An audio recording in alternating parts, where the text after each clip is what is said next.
you're not just vulnerable in Shavasana,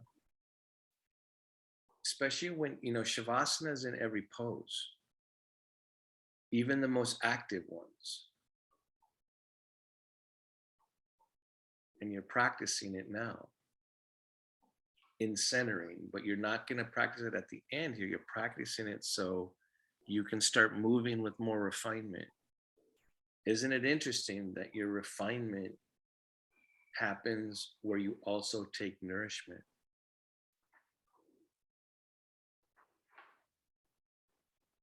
Balance your head over your neck.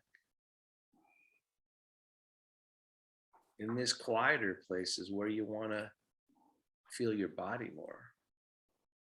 Asana comes into the quiet and ends in the quiet.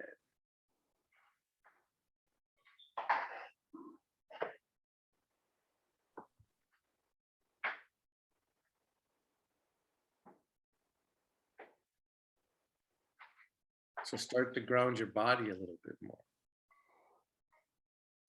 Feel your feet as you hit down with the sitting bones and gently lift up. Extend down through your feet again. Broaden and lift the chest. Lift, broaden behind the shoulder blades. Notice the up, when you spread there, there's an upward lift to the center of your chest. Don't lose your sitting bones or your feet. There's more here than you know.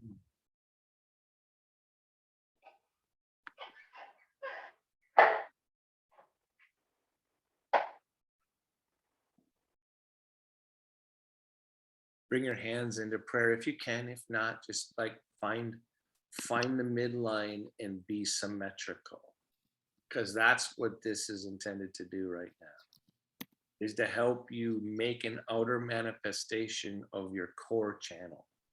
So you don't really need to have your hands in prayer. It's just like a crutch. So your mind can surrender or allow that your midline is dynamic.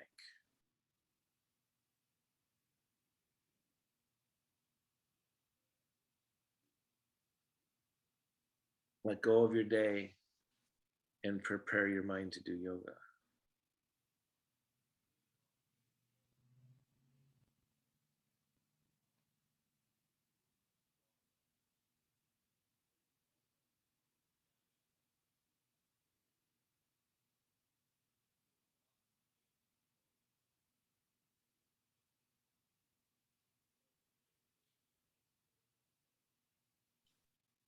Good. And then release, bring your hands down to your thighs, palms up. Activate your spine by lifting your sternum more and dropping your chin. So the lift of the sternum and the drop of the chin, when you practice it enough, it should start making more and more sense to you, the two actions and why they're often happening, why they travel together in pranayama. Assume that the lineage people that are teaching you this for thousands of years, right, a couple thousand years, actually are onto something here. Be a student over the next rest of your life. Find what they were talking about. I'm still learning from this. Raise your head up with closed eyes. Open your eyes. So when I say I'm still learning from this, like, it's because, in a way, because of my paralysis in my body, there's a lot of reasons why I'm still learning from this, mostly because it's infinite, right? But so that's always perpetual. But because in order to lift my sternum pretty well, I have to strain a little bit because of the paralysis in my abdomen. So it's like I haven't fully figured out how to be in that position without effort. And in fact, I'm probably never going to be able to be in that position without effort. So that means I have to find the effortlessness on the inside of the effort. So this is a lifetime challenge, right? I mean, and it only comes with practice. right? So I had this incredible experience. So this weekend, I was speaking and teaching at a national osteopath convention, right? And I don't know if any of you have osteopath on with that. I think it's worth finding a good one if you can, and if you can figure out a way to go see one. I had, and I've spoken at this conference in 2014 too, and I had the one of the practitioners that offered to do a session on me, and I have a whole bunch of rotator cuff problems and pain and chronic pain through here because of my scoliosis and stuff. And I had a session where he was doing something with my neck and in this junction, and all of a sudden, the top edge of my lung inflated, right? And he said, well, it feels to me like this has been shut down the whole time. And then I also had a weird memory. Well, not weird. I collapsed that lung. I had a tube that came in through here to drain all the fluid when I was first injured. And I got a really bad pressure sore from the body cast. And so what's been great for me is all of a sudden, I'm getting breath up to this quadrant that I didn't know I had.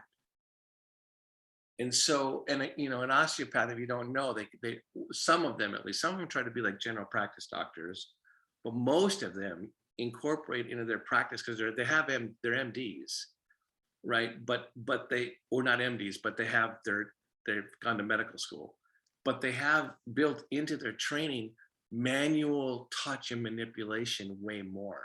So they're like, take the very best of a body worker, the very best of like a physical therapist who knows anatomy. He or she knows anatomy at a whole different level, right? And has been practicing with their hands.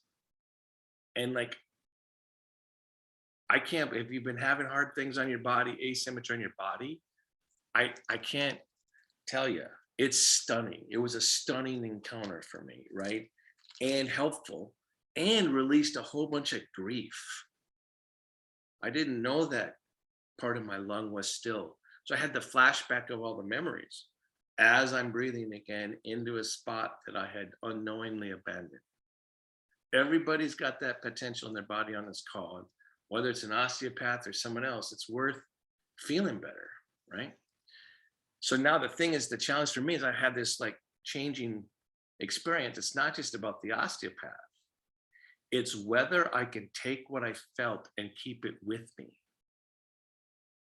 Right. And so that's where another wise line from Bhikkhu Iyengar comes with me, is that he talks about students that are only ever going to be technically proficient, right? They're going to learn the poses, they're going to learn how to do them.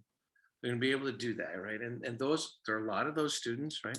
And then I don't like how he necessarily phrases it, but he said, then there's other students that are visited by grace, meaning that they have an experience, but mostly I think every student has the potential to be visited by grace, right?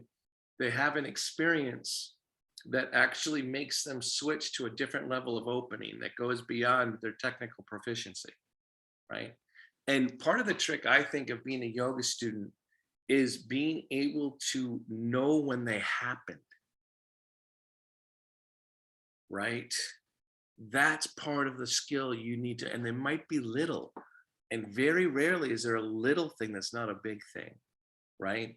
And so one of the things he says in this, it's Tree of Yoga, it's a section, like a 3-page section on grace. He says, the only reason why you really have a yoga practice is, so really the deepest reason is that when you are visited by whatever you want to call as grace, you can work with it and hold on to it longer. That all the skills you have are so when you feel an opening, you believe in it and you take it with you the next day and the next day and the next day, and you are able to have it stay with you longer and help you reshape. So I'm in the middle. There's this thing about my breath and my diaphragm and where I've been struggling and not being able to get as good a breath for probably since I was 13. I'm not wasting it. All my yoga is going to go in service of trying to figure out how to land that, right? And what's really important about what I learned, the way he showed it to me, lucky, maybe he knew what he's doing, maybe he didn't, was that he showed me how it's there and I don't have to try for it. It's there.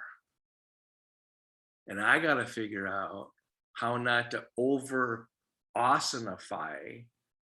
My yogi has to be really trying not to force it, but I got to find a way to practice it. Right? Which means I have to remember the memory. I have to like figure out and know that when I start to find it, I know I'm overdoing it. I'm probably laying too much over the top of it, but that's why I got time. Right. And the fact that so all these things, I hope you realize that the stuff we're learning here and what it means to be a student is so you can land more yourself. You can come back to and practice. Right. And what I try to do when I teach this class in particular is share with you some of my moments, pivotal moments of realization to show you how to be a student. Right? To tell you, and then sometimes you get a great thing and you can't remember it the next day. That's okay. Trust that too. Right? I don't remember everything that happened, but I do know where my stories are. Right? I had a story in an unexpected place after I taught all day that I am going to be faithful to now and carry with me for the rest of my life. Right? And that's what I want for you as a student. The structure and the happenings and the skills that allow you to keep revisiting profound moments and bringing them forward. Okay. All right. So here's one of the things. And then this morning I was on a call. I'm teaching to the National Health Institute, National Health Service in London. I was on a call this morning trying to help caregivers that are burnt out from COVID. And I'm going to be teaching it this week. And I'm going to try to, what I was trying to say to them, I'm going to try to get across today, right? And you've already said this to you before. I think the most powerful and integrated part of your human being is an empty space in the center of your chest. All right. So one of the things when you center, in order to find that or reveal that space, you tend to have to quiet down. You have to soften your organs of perception because your mind is going to get in the way of this space, right? Because it's empty, the mind's going to judge it, right? So I want you to really think about at first, and this is what I'm going to try to teach them. I only get 12 minutes. So I'm going to try to teach something about that in order to find a space, right, that you have to work and create the conditions around the space so it can inflate without effort, right? So if you work with your spine, like if this is the place we're trying to open without too much effort, you've got to build the scaffolding below it and above it. So I want you to like find where you think the balance point is on your sitting bones. Right? Like, and it's a little bit forward probably in order for you to truly activate your sitting bones, right? And then remember you got where your sitting bones are, and then I want you to open, whatever that means, the space between your sitting bones. So if that means you want to physically first like pull them apart, like I'm leaning over and pulling on my sitting bones and spreading them, right? So I'm actually making a tactile sensation. So I can then go, oh, that's where that is. What's in between, right? And in order to really keep that space, I have to feel my feet on the floor. But now I want you to jump above the center of your chest and soften your mouth and your jaw. But as you do that, don't lose your sitting bones and your feet. Right? So you're trying to get this to open by receiving and not asserting. So you're sitting there, and then when I start really doing that, all of a sudden the skin on my back body starts to drop a little bit. suddenly I think maybe yoga is not so hard. Maybe I can just like be a receiver. And then the yogi's question is, when you get that visit by grace that's perpetually here, actually, how can I stay faithful to it? Not faithful up here. How does my body stay congruent with that level of opening? That's the yogi's challenge.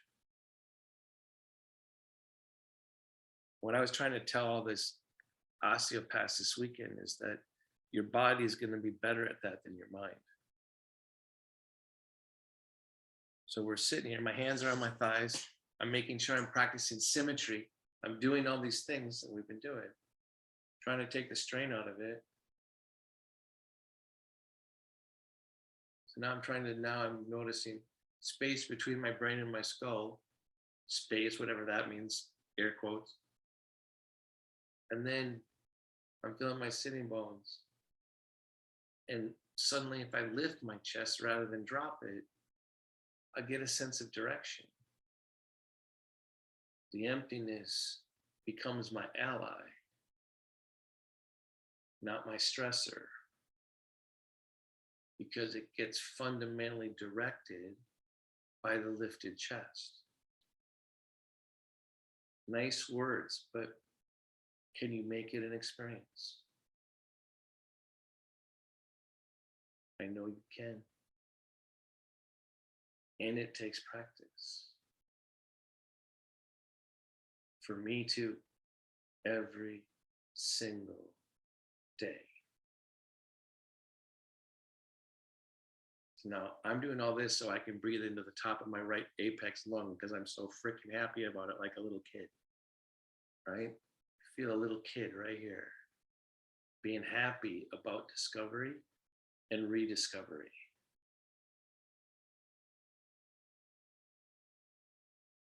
Makes me want to balance a head over my neck.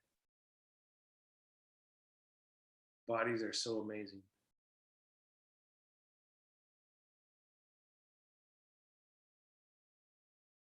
What I'm so happy about is that I'm glad someone cared enough to learn enough to help me like that osteopath did.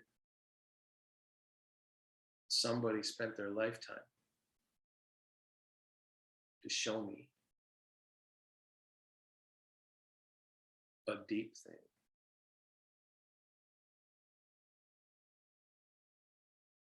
Good. So we're going to do asana. But check it out. So when I started, this is the way the connections are. And I turn this way and all that stuff. You can just see all that. But when this started to open, so I have all this tendonitis and stuff coming down this arm. It really hurts. My hands are even weakening. I'm having like some neuropathy down this arm, right? Which is kind of scary when you're paraplegic. This opening here, this slight change in my breath, what this guy showed me is that it's coming, that the constriction is in your neck at C3, right? But when he got this to be more open, but don't just think about it on one side. My injury's on this side more, but think about it on both sides. When that can become more open, the vertebrae at C3 that I didn't know was shut down, constricted, actually feels more buoyant. Okay, that there's more space in there.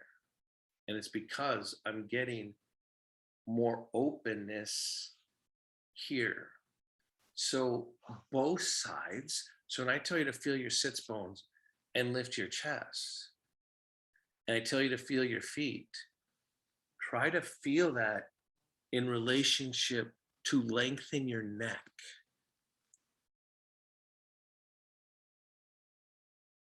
And let the inhalation make the vertebrae in your neck feel lighter. Don't just stop it at your lungs. So what you're hearing right now is me processing the insight with you, because I know it works for everybody. Feel your feet. Now it's going to get more active here. So the movement is going to make it look like it goes away. It doesn't. Right? It's whether I can be aware enough to let that graceful opening be part of my movement. All right, well, some of the things we always do. Let's go back and forth a little bit. So, as we know, like back bends connect you to the world, right? That's why they help depression when you feel blue. But now I'm making sure that I go back up over my chair, that I'm paying attention to keeping the length in my neck, front and back, especially the back. It's easy to cover up the back of the neck when you take your head back. Don't do this if you're dizzy, right? But I'm trying to get it. And then come on back. So this time, because I've had this happen to me, have you ever had someone, maybe a body worker or anybody, kind of grab, if you're lying down, grab your head and put your neck in traction, kind of pull your neck long? It's a freaking great feeling, okay? And that's so I want you. So when I'm about to do it again, I'm gonna like feel in memory and imagination that somebody's lit, kind of lump behind your ear, that bony lump, right?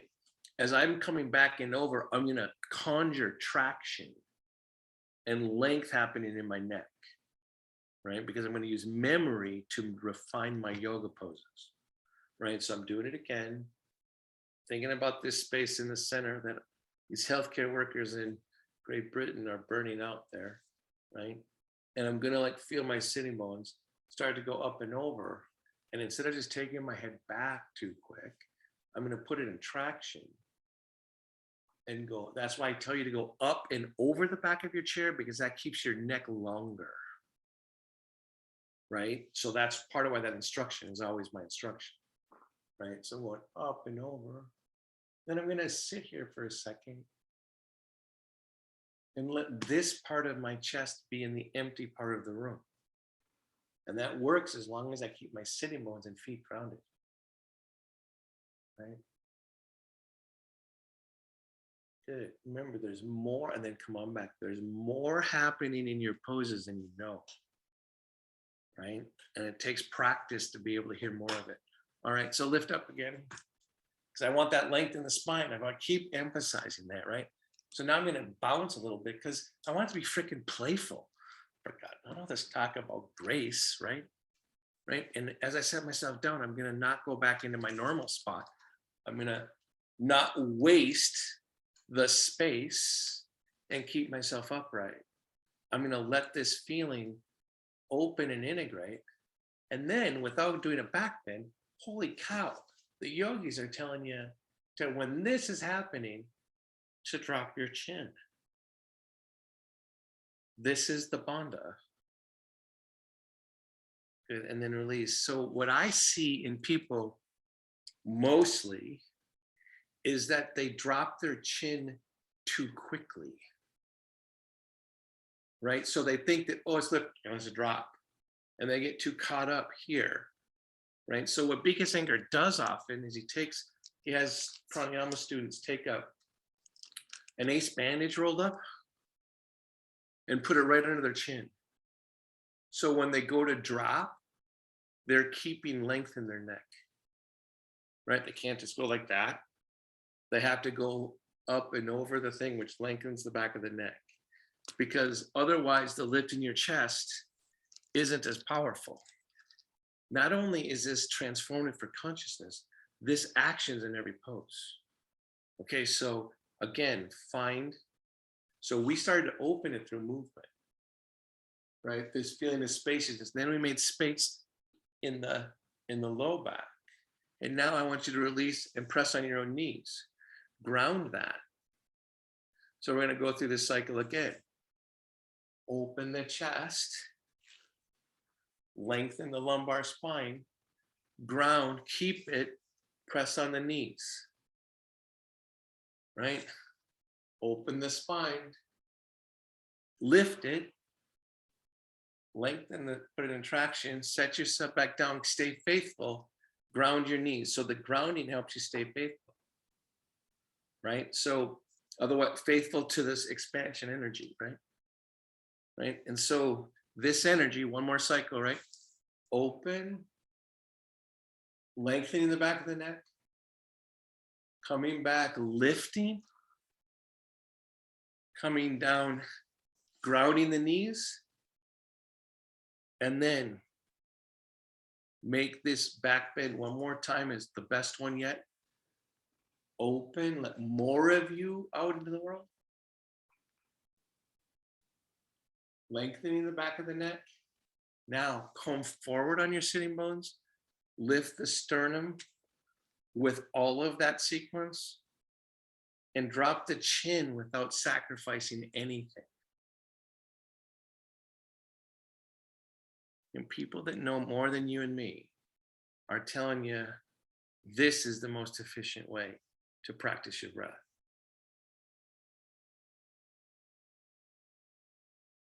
Trust them. Good. And then release. So let's try to maintain more opening. Like, lean over to the side and let this arm go over at first. And so you start to feel this length on your skin and muscles. Now, snap it into focus by straightening your arm. So the opening, the grace, comes into focus. Then when I bend my arm, I see how I lose some stuff, but I increase kind of the stretching sensation. Now I bring it in line with the midline. Good. So you're constantly, each instruction is like a transformation, right? So over, I'm just opening. So this side's way tighter. Holy crimes. Right? And then back. And then I'm going to do it again. And now I'm going to take this energy and bring it to my midline by straightening my arm. Right? And then release one more time. Right? Open. Straighten. And then come on back. Sit in the center. So I want you to come forward. Lengthen your back. Right? You know, my mom is out of the hospital. Remember I said that last week, but she just called, which you normally would never call. So I want you to lengthen your back for a second. I'm going to check in that something didn't go wrong. Okay. So do this for a second. I'll be right back. Okay.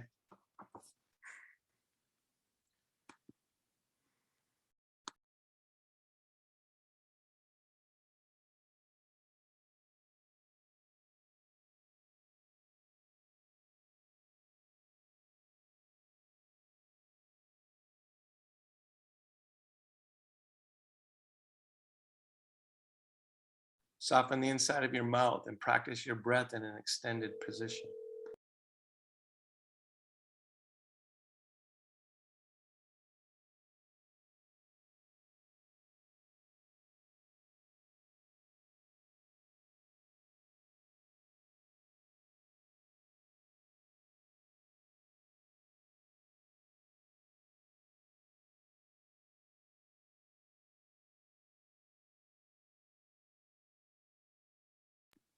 Good. And then come on back up. She's not answering, which means she's on the phone, which is good. All right. Sometimes Mondays get you, right? All right. So what I want to do is now inhale, exhale, and come on down. Lift under the sternum. Inhale, exhale, revolve. Come back to center. Inhale up. Exhale. Right? So a dynamic energy is getting more introduced, right? Which is also part of breathing. So back to center. Come forward, come on your arms. Right? And so remember, we're trying to practice opening the space in the middle of your chest. Right? So lift up. Bring that part from the ground up into open space. Connect between the shoulder blades. Feel each sitting bone. Now, before you look up, lengthen the front and back of your neck in a 45-degree vector, right, towards the ceiling. Keep that and then take your chin up. And as your chin goes up and you lengthen the back of your neck, draw your shoulder blades down. Upward facing dog. Upward facing dog is when you lay on the floor, is actually a lot about your legs. Good, and then release. So what happens in upward facing dog, you lie on your stomach and you basically kind of come up into like a back bend, but the pose gets way more dynamic for the chest when the legs learn to activate. And so that's harder when you're sitting in a chair. Okay, so now we're going to do the same thing. So now we're trying to activate the center of the chest into the strong action of a hard pose, right? And so we're going to want to figure out how to ground the legs while we're forward and lifting up into upward facing dog. So I'm going to come forward. And usually I give instructions like hit down with your sit bones, like through your chest, right? But I want you to, like, as you go to that and figure out how to ground your pose, make sure you're grounding with the focus of opening the center of your chest. All right, so now I want you to lengthen out through the top of your head and then look up and let the shoulder blades follow and drop, right? So now I've got to bring more focus into my legs. So, because I don't want to disturb too much, I'm going to hit down with my sitting bones and feel my feet, but in a way that I put in service of the chest lift. Good, and then release. So it's complicated because my legs aren't in a straight line. So I'm going to now try to practice a part of that, because remember, every yoga pose is a distribution of energy, right? And so put your hands on your knees.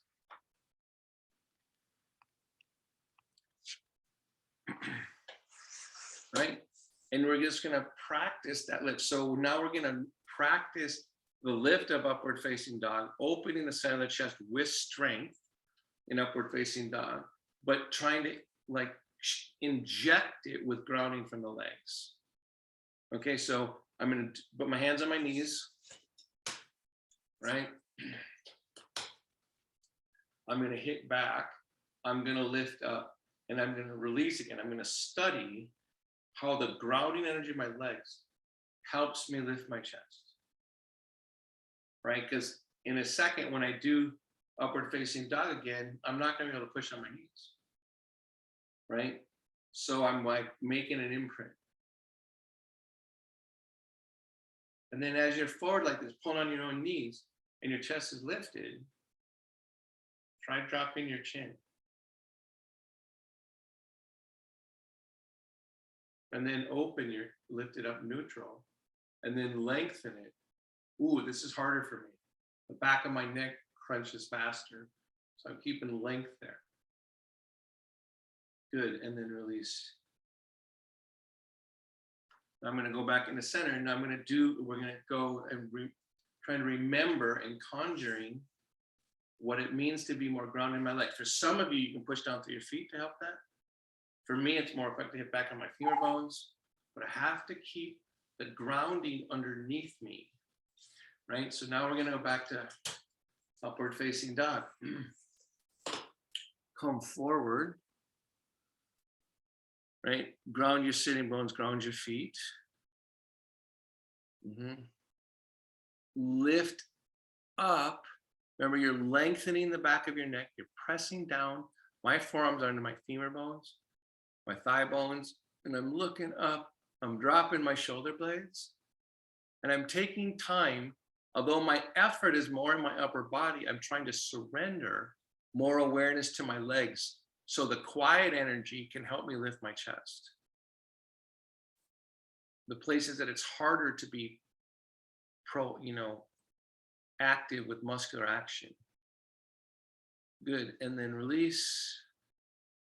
Come back to the midline. Sit up straight and tall. So you can kind of see, like last week, I think, come forward, we're just going to visit. A lot of the class was here last week and here, right? So I want you to revisit the turn, the forward, the lift in the chest, the center of the chest, right? Here to here. So here is expansive, here is the midline.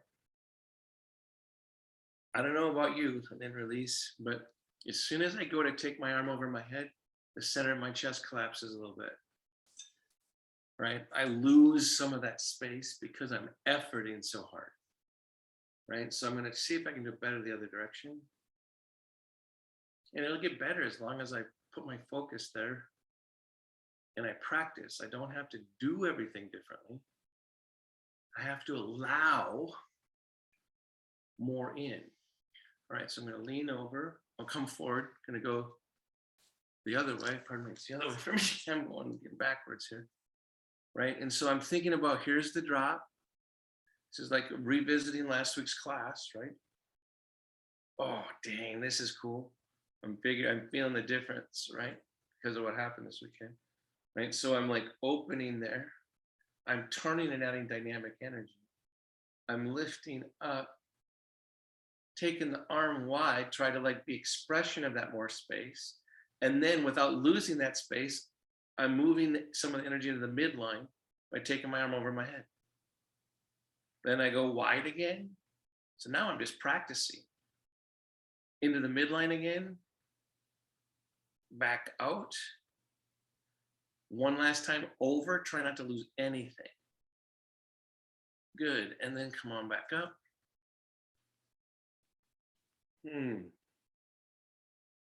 Take a couple of recovery breaths. Go, again, we're gonna try to get this space active again. Go up and over the back of your chair. Lengthening the back of the neck. Keeping your feet on the floor. And then come back in. And then my mind, I'm trying to train my mind to feel the qualitative difference. Now come forward. So it's the difference in back bending between upward facing dog, let's say, and wheel pose. Right, so now you're gonna lift up here and notice the difference. Perfect down your asana, the brain feedback. So this one has, for me, what I would describe as a more earthy quality and a more grounded quality. Okay, then I'm gonna release. This one is more like a sunburst, right? When I go up and over my chair.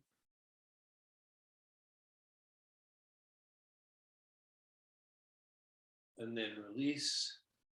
I'm gonna come forward again. Notice what the grounded, earthy lift of the chest feels like.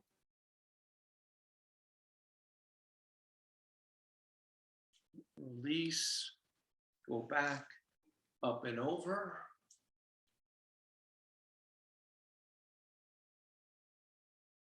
Release, come forward, go on the front edge of your sitting bones. So I suspect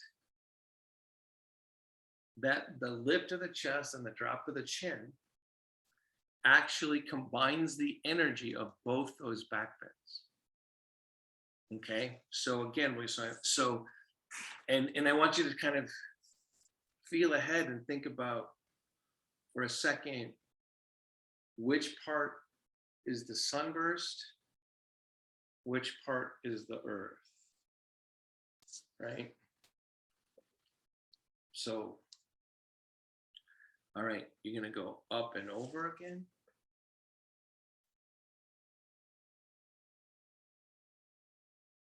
Come through, out of the earth, come up,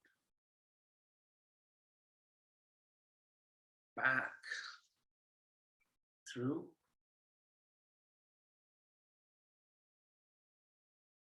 one more time, forward, up, back, up,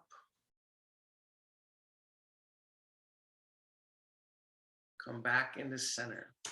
Find your center, okay, so process what's just occurred.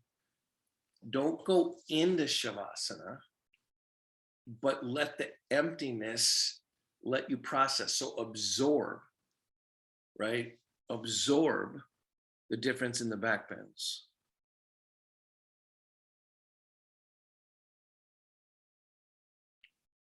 Bring it into symmetry, into the midline.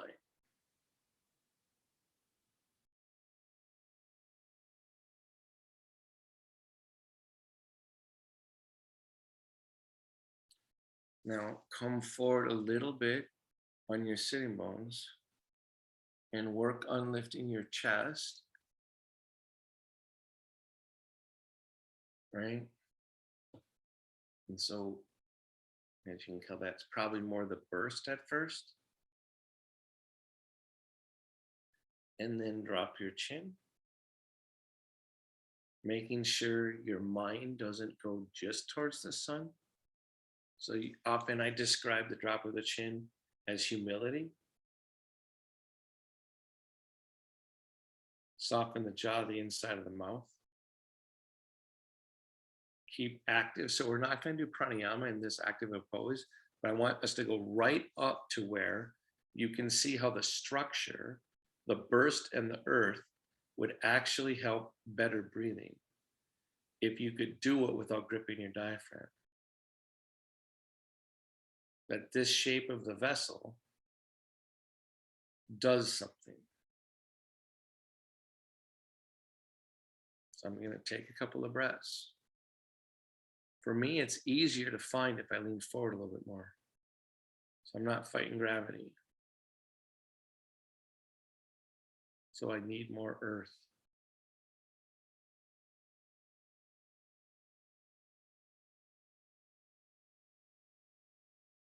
All right. And then open your eyes. And then I'm going to go back over the back of the chair.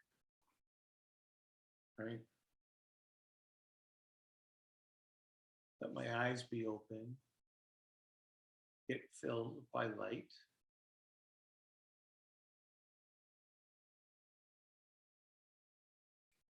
Release, come forward. Lift the sternum. Drop the chin, both energies.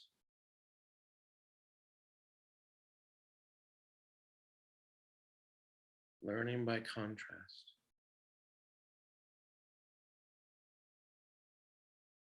The mind needs the contrast in order to join.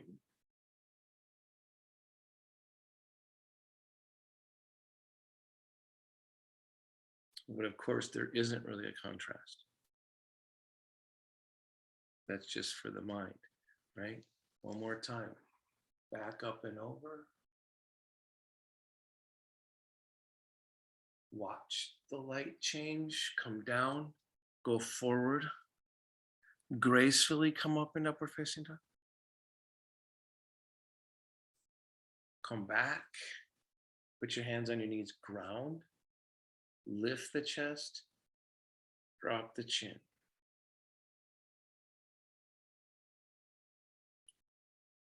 Whole bunch of layers happen.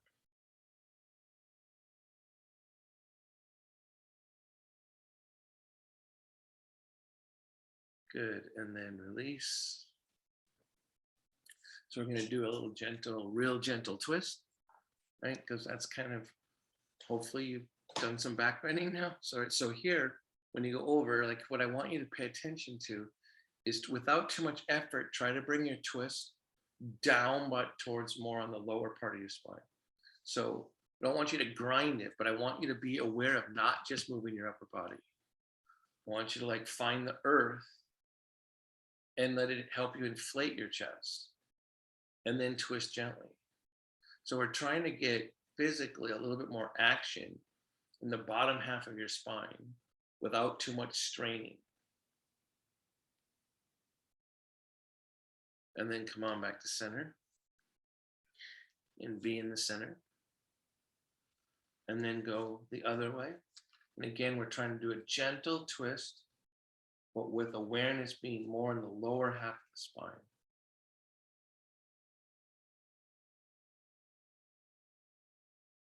Good, and then come on back into the center. And be in the center.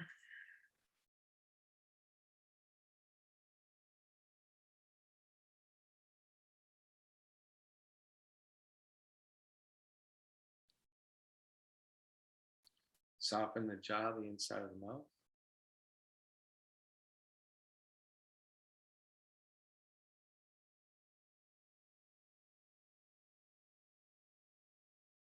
Hopefully you can feel from the sequence that your chest kind of is okay with naturally levitating just a little bit,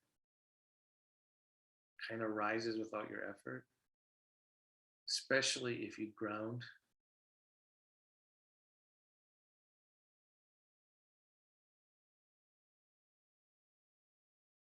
Feel equal from side to side.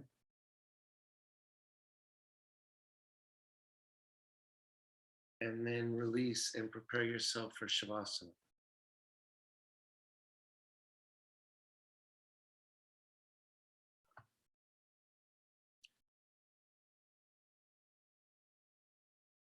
So I'm practicing some symmetry.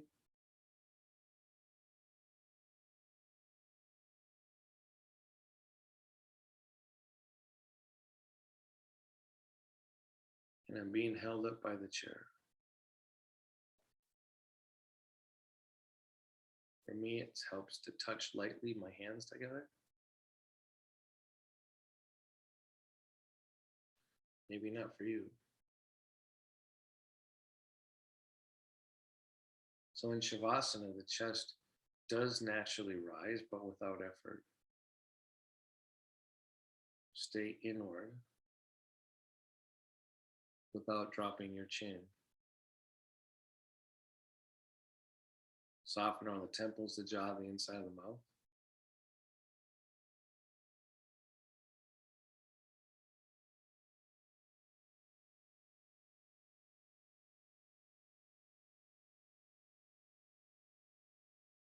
Lips together, teeth slightly apart.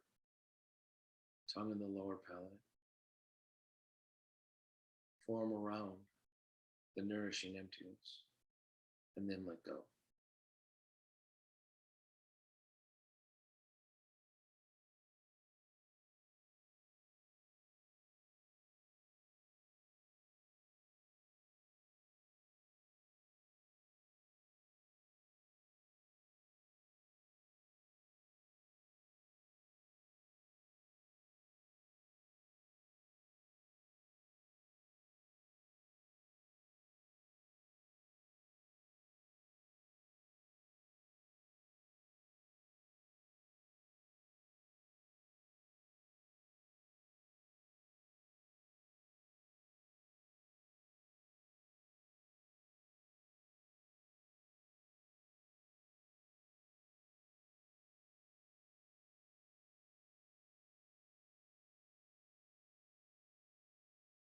Feel your breath. Don't change it.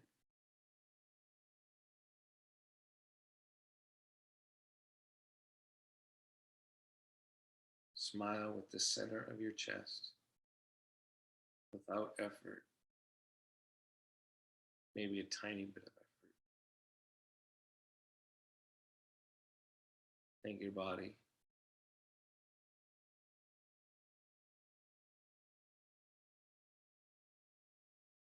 Raise your head up with closed eyes. Open your eyes. So there's a great poem called by Galway Canal called The Hours. And it's such a beautiful poem. There's an old video of him reading it himself. He's wearing a tweed jacket. If you ever find it, it's worth it. But there's a line, and I don't ever quite get it right, but I remember it this way.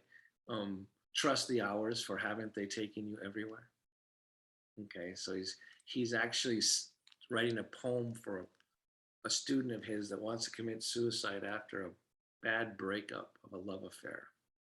Okay, so he's trying to tell her to trust the hours, right? For haven't they brought you everywhere, right? And one of my favorite lines is, old gloves become new, right? He goes through all these things where if you trust time, things like are reborn, right?